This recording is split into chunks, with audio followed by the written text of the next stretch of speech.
प्रणाम सर, प्रणाम सर, प्रणाम sir. Please sit down. Thank you sir. आपका घर सिवान है जी और आपने पढ़ाई किया है डीएवी सिवान कॉलेज से। जी डीएवी क्या होता है?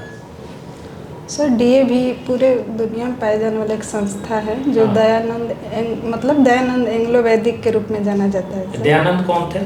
सर वो एक समाज सुधारक थे। अच्छा, कब के थे, कहाँ के रहने वाले थे? सर वो मुंबई में उनका जन्म हुआ था 1875 के दशक में, मतलब उस समय वो थे। अच्छा जी, तो ये पूरे वर्ल्ड में इनका चलता है कॉलेज, ये संस्था पूरे वर्ल्ड में चलती है, अपने वर्ल्ड का? सर माफ़ कीजिएगा, वर्ल्ड को ओके, लेके मैं ओके, कंफर्म नहीं हूँ, चलिए, पूरे ठीक। देश में चलता कोई बात नहीं। आपने ऑनर्स किया है बॉटनी से जी सर। और फिर उसके बाद आपने ऑप्शन ले लिया एंथ्रोपोलॉजी, जी। ऐसा क्यों?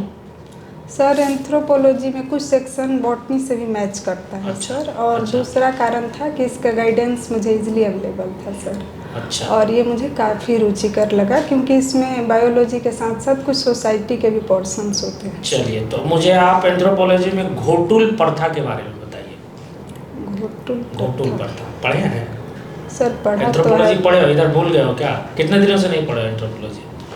सर, मेंस के टाइम पढ़े थे, उसके उसके बाद नहीं बाद पढ़ा? से मतलब थोड़ा बहुत चलो फिर भी देखते रिकॉल हैं। करो, घोटुल क्या है?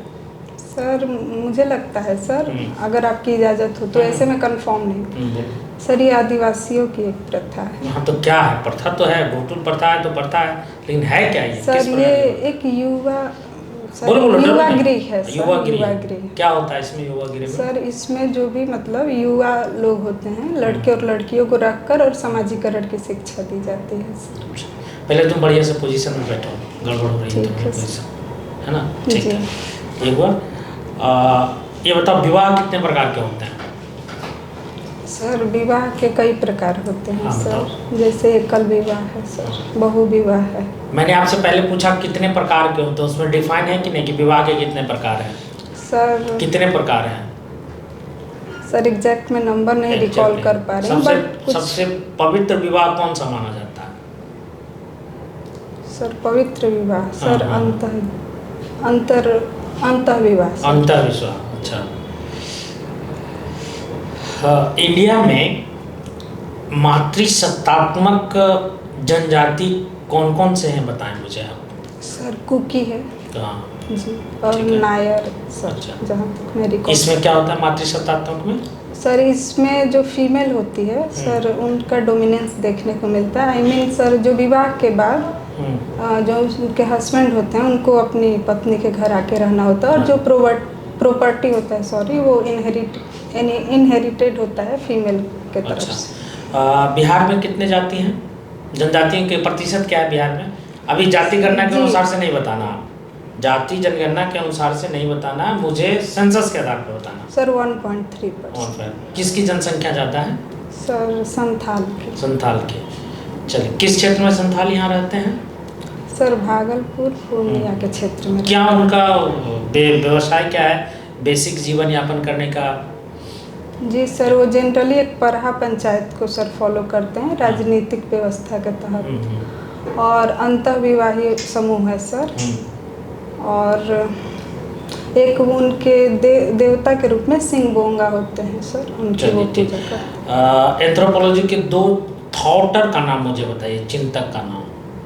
सर चिंतक में सर एलपी विद्यार्थी का, और हर्षकोविद सर। और सर 2 हो गए। अच्छा ठीक है, आप एमियल मिखाइल के बारे में सुने? सॉरी सर, मैं अभी नहीं रिकॉल कर पा रही हूँ। आत्महत्या का थ्योरी किसने दिया था? सर इमाइल दुर्खिम में दिया जी था। सर। हाँ, तो क्या था उसका बेसिक कॉन्सेप्ट, क्या था? सर ये था कि जो लोग होते हैं वो सोसाइटी से सपोर्ट नहीं मिलने से आत्महत्या को अपनाते हैं सर। तो यहाँ बिहार में क्या ऐसा कारण है कि यहाँ के किसानों में आत्महत्या बहुत कम होती है अदर राज्यों की अपेक्षा में, ऐसा क्या है? सर यहाँ के लोग मतलब जहाँ तक मुझे लगता है सर, मतलब संतोषी होते हैं सर, कम में भी अपना जीवन यापन कर लेते हैं। अच्छा। और उनका जो इनपुट होता है वो जनरली कम होता है, इसलिए उन्हें सर ऐसा नहीं करने का मौका मिलता है सर। अच्छा, बिहार में किस प्रकार की खेती की जाती है? सर बिहार में जनरली सर जीवन यापन वाले। जीवन यापन की खेती में क्या क्या उपजाया जाता है? सर उसमें जनरली गेहूँ, धान, मक्का, ये मक्का। सर जितने अनाज वाले पौधे हैं अच्छा। सर। प्राच्छन्य बेरोजगार क्या होते हैं?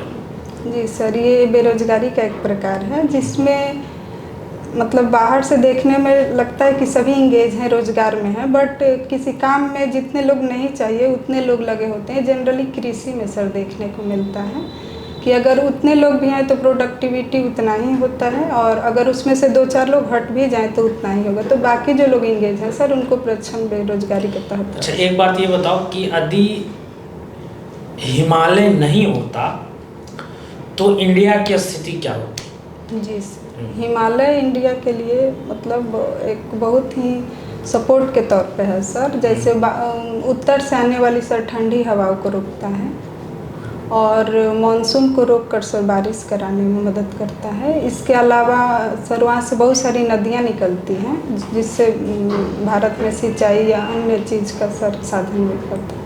इसके अलावा बहुत सारे मेडिसिन भी वहाँ होते हैं सर। पर्यटन का भी एक अच्छा सोर्स है। Thank you. मुझे एक क्वेश्चन और आप बता दो, ये जो बाढ़ बिहार में सबसे अधिक आते हैं उसका क्या रीज़न है, और आप इसके लिए क्या मैनेजमेंट कर सकते हैं?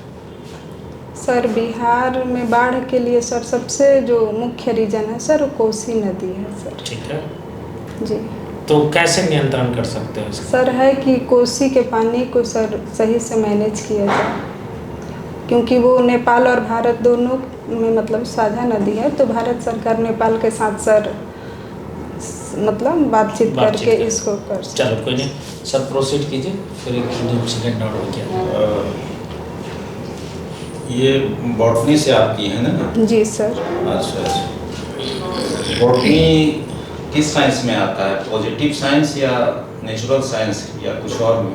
सर नेचुरल साइंस में आता है। नेचुरल साइंस में क्या होता है? सर नेचुरल साइंस में फिजिक्स, केमिस्ट्री और बायोलॉजी आती है। बायो एथिक्स के बारे में जानती हैं? No sir, sorry. और एंथ्रोपोलॉजी है, ठीक है ना आपका? जी सर। एंथ्रोपोलॉजी में प्रिमिटिव रिलीजन के बारे में जानते हैं? Primitive religion. हाँ। एंथ्रोपोलॉजी में सर। हाँ। सेमेटिक रिलीजन या इंस्टीट्यूशनल रिलीजन, ये सब कुछ जानती हैं? सर इस तरह के नाम मैंने नहीं पढ़ा है सर, माफ कीजिए। जी सर। चूँकि एंथ्रोपोलॉजी में प्रिमिटिव रिलीजन की चर्चा है, जैसे हिंदू, इस्लाम, बौद्ध, जैन ये सब जब नहीं था जी, उसके पहले प्रिमिटिव रिलीजन था, और मानव का ये सिविलाइजेशन का कैसे कैसे डेवलपमेंट हुआ है इसके बारे में प्रिमिटिव रिलीजन में है चर्चा। वो जरूर शायद पूछा जाएगा, उस पर आप फोकस कर लीजिए। ओके सर, थैंक ठीक यू है सर। एंथ्रोपोलॉजी में पढ़ना है ये? हाँ, एंथ्रोपोलॉजी में पढ़ना है।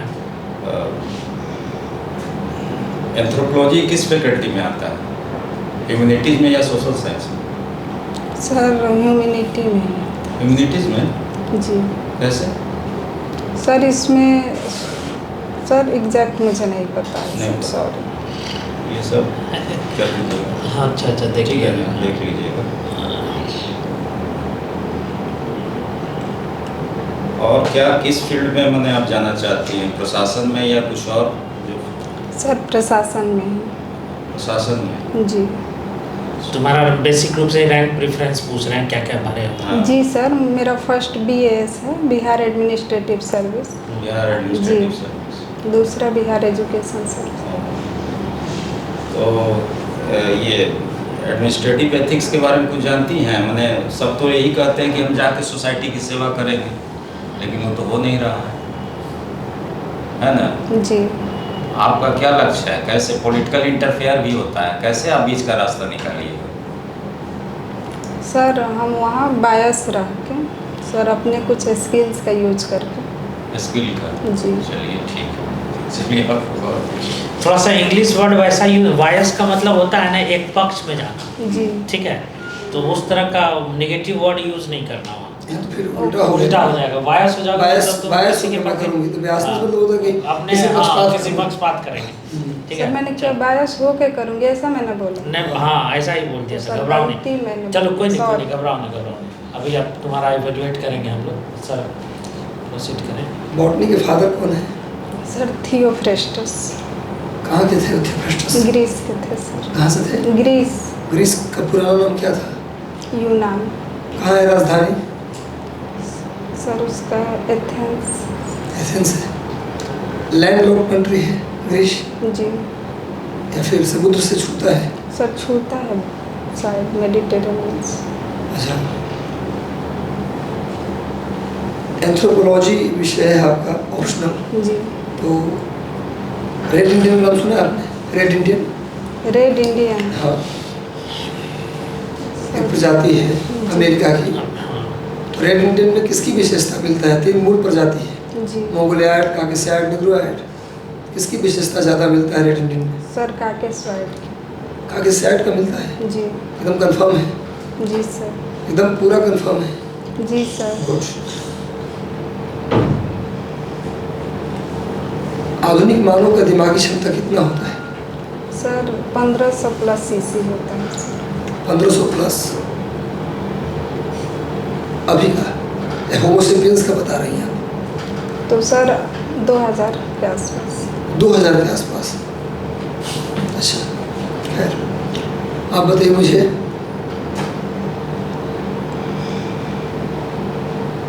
कब की ग्रेजुएशन? 2018 में। जी 18 से अभी तक क्या कर रही है? सर उस बीच मैंने 2017 से 19 के दौरान मैंने डीएलएड किया है सर। और अच्छा। अभी मैं 22 से प्राइमरी टीचर के तौर पे कार्यरत हूँ सर। अच्छा, शिक्षण कार्य तो अच्छा है। जी ये तो सर। तुमने लिखा नहीं, तुम्हारा तो प्रोफाइल सर में थे। वहाँ पे ऑप्शन नहीं अच्छा था। चलो कोई नहीं, आगे बढ़ो। Listening song and talking to elderly elderly person. जी सर। बुजुर्ग से बातचीत करना आपका जी हॉबी। हॉबी है। जी सॉन्ग किस तरह के गाने सुनती हैं आप? Sir old Hindi songs. Old old मतलब ओल्ड तो भाई 5 साल पहले वाला मतलब ओल्ड है। वो लता मंगेशकर और रफ़ी के मतलब जमाने। 1990 या 80 से पहले वाला। जी सर। 70 80 उस सॉन्ग को जी सुनती सर। हैं। ज़्यादा किनको सुनती हैं? मैं ज़्यादा मोहम्मद रफ़ी को सुन। मोहम्मद रफ़ी। कोई गाना याद है मोहम्मद रफ़ी का? गाती भी या सुनती हैं केवल? सर गाते भी हैं। मोहम्मद रफ़ी का कोई गाना याद है? जी सर। गाइए। गाना गवाइए, गवा दीजिए एक गाना, रिलैक्स हो जाएगी थोड़ा। अच्छा, बधाई मोहम्मद हाँ। लता का ही गा दीजिए। किसी का भी गाओ, जो तुमको पसंद है वही गाओ। एक गा दो। गाओ। ठीक है सर। Relax लता हो। मंगेशकर का देश हाँ। का ही गीत है हाँ, सर। किसी कोई ऐ गीत मेरे गाओ। वतन हाँ, के हाँ, गीत हाँ, गा गा सकते। गाओ। ऐ मेरे वतन के लोगों, जरा आँख में भर लो पानी, जो शहीद हुए हैं उनकी जरा याद करो कुर्बान। ठीक है, बढ़िया। अच्छा है। इसका सर तुम अभी बोली टीचर है, ठीक जी है, सर। कहाँ हो टीचर?